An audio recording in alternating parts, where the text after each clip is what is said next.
what's up? It's Morgan. Welcome back to my channel. If you're new, then welcome to my channel. Today's video, I wanted to do a DIY tie-dye Adidas set, I guess you could say. So pretty much we're gonna be tie-dyeing some stuff today. I haven't tie-dyed anything in literally years since I was in high school, so it's just gonna be a come along with me and we're gonna see how this turns out project. Pretty much it is quarantine day 21, so you know we're trying to find stuff to do with our days to stay busy. If you follow Nicole Guerrero on Instagram, you'll see that she's been tie-dyeing a bunch of stuff, and it's kind of where I got the idea to do this because it just looked like so much fun. I just love doing like arts and crafts type of stuff, so of course I had to do it. In her videos, she was tie-dyeing a bunch of Nike socks, but you know we're Team Adidas over here, so I went online and this is what I got. So first I went and got just a plain white Adidas shirt. It's a medium. That way it's like kind of loose, like baggy. I just found the cheapest like white shirt and that's what I got. And then next I got just a plain pair of white Adidas socks. I just thought it'd be fun, make a cute little Adidas matching like tie-dye set, you know, you can wear it out, comfy, look cute, and if it turns out bad, then we're just gonna wear it around the house because, yeah. To do the tie-dye, of course you need tie-dye.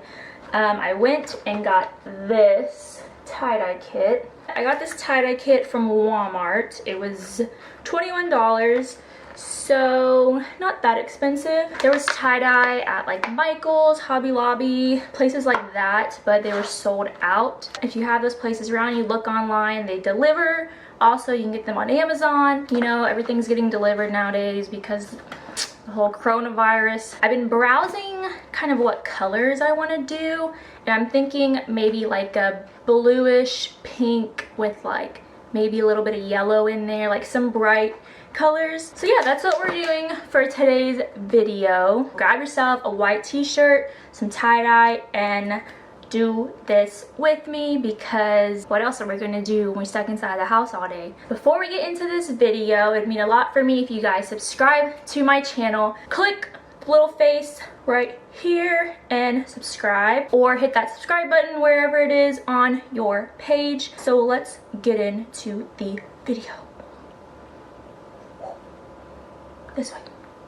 Okay, so went ahead and put my mixture with water. I have pink, yellow, and like a teal blue. My hands are already like super dirty, but put these gloves on. So it says rinse them, wash them in warm water, so I already went and did that. It's all about the strategy. How do you want your tie-dye to look? Just gonna twist this up, I guess. Okay. Pretty much just twisted up the shirt. Wait. So I'm gonna put little rubber bands around it, like that. Now, we dye. Nervous. So as you can see, I already kind of got some paint on it already. That's why it was blue. But I put the rubber bands around it, so now I'm just gonna put the paint on there.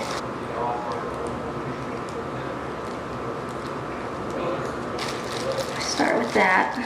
Flip it. That's what I have so far with the pink. Now I move in with the yellow.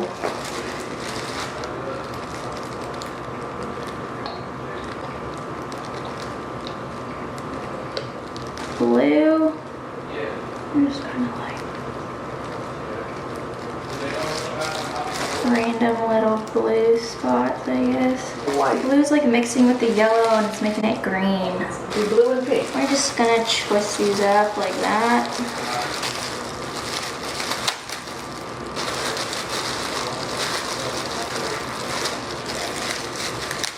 Two little sock balls.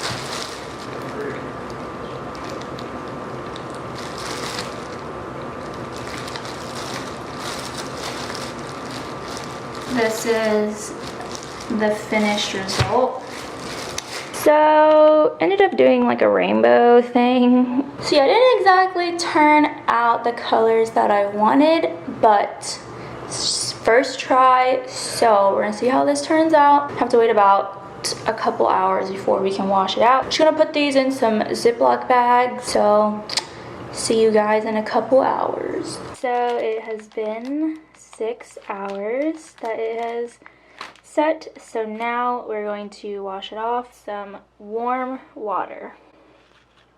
So this is how the shirt came out. It has already been washed and everything, dried, and I just ironed it because it was kind of wrinkly when I took it out. But this is the end result. Now for the socks, they kind of came out pretty faded. The color didn't really seem to stick that much in them. You can kind of tell it's like a pastel-ish color, but it's very faded. But as for the shirt, I really love how this turned out. And then this is how the back turned out. So that's what it looks like on. It's kind of just big. It's really long though, but it's cute length, you know, just casual, cute little summer top. I actually have some cute shoes that might look good with this. Hat also looks super cute because, you know, it's just colorful. You can really rock anything with it since it's kind of rainbow. I'm actually really happy with how it turned out. It looks really cute and just cozy. Makes me want to put some sweatpants on. Socks though, gonna definitely give these another try. Yeah, the color didn't really stick well. I'm thinking maybe because these are really thick socks. I'm honestly not sure why the color didn't stick on these because I did everything the exact same. But the only thing I can think of is this shirt is like really plain t-shirt, like thin material, and these are really thick. Maybe I'll just use them as like arm warmers, you know, like that. Yeah, so this is really how it turned out. Hope you guys enjoyed this video, and I hope you guys had fun dyeing stuff with me. If you didn't, then you should definitely try this. It was really fun to do. Yeah, I hope you guys enjoyed this video. I hope this gave you an idea of what you could do during this quarantine, because I know we're all kind of going insane at this point. Thanks for watching this video, guys. Leave a comment below if you ended up tie-dyeing something and how it turned out. Also, please give me any tip on maybe what I could do to avoid this situation. Help me out with this. I don't know if I should just redo these. Comment below if you have any tips for me. Give this video a thumbs up if you enjoyed it and if you like how this turned out. Also, subscribe to my channel and hit that subscribe button wherever it is on the screen. It would definitely mean a lot to me. Stay tuned for the next video. Bye, guys.